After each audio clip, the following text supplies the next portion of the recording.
कहानियों की क्यारी में प्रस्तुत है मनोरंजक कहानी विद्या का सदुपयोग। एक व्यक्ति पशु पक्षियों का व्यापार किया करता था। एक दिन उसे पता चला कि उसके गुरु को पशु पक्षियों की बोली भी समझ में आती है। उसके मन में एक ख्याल आया कि कितना अच्छा हो अगर ये विद्या उसे भी मिल जाए तो उसके लिए भी यह फायदेमंद हो। वह पहुंच गया अपने गुरु के पास और उनकी खूब सेवा पानी की और उनसे ये विद्या सीखने के लिए आग्रह किया।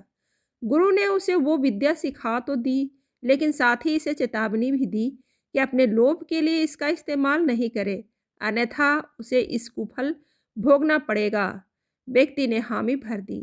वो घर आया तो उसने अपने कबूतर के जोड़ों को यह कहते हुए सुना कि मालिक का घोड़ा 2 दिन बाद मरने वाला है। इस पर उसने अगले ही दिन घोड़े को अच्छे दाम पर बेच दिया। अब उसे भरोसा होने लगा कि पशु पक्षी एक दूसरे को अच्छे से जानते हैं। अगले दिन उसने अपने कुत्ते को यह कहते हुए सुना कि मालिक की मुर्गियां जल्दी ही मर जाएंगी, तो उसने बाजार जाकर सारी मुर्गियों को अच्छे दामों पर बेच दिया। और कई दिनों बाद उसने सुना कि शहर की अधिकतर मुर्गियां किसी महामारी की वजह से मर चुकी हैं। वो बड़ा खुश हुआ कि चलो मेरा नुकसान नहीं हुआ।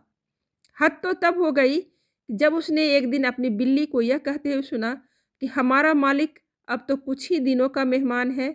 उसे पहले तो विश्वास ही नहीं हुआ, लेकिन बाद में अपने गधे को भी उसने वही बात दोहराते हुए सुना, तो वो घबरा कर अपने गुरु के पास गया और उनसे बोला कि मेरे अंतिम क्षणों में करने योग्य कोई काम हो तो बता दे, क्योंकि मेरी मृत्यु निकट है। इस पर गुरु ने उसे डांटा और कहा, मूर्ख, मैंने पहले तुझे ही कहा था कि अपने हित के लिए इस विद्या का उपयोग मत करना, क्योंकि सिद्धियां न किसी की हुई है और न किसी की होंगी।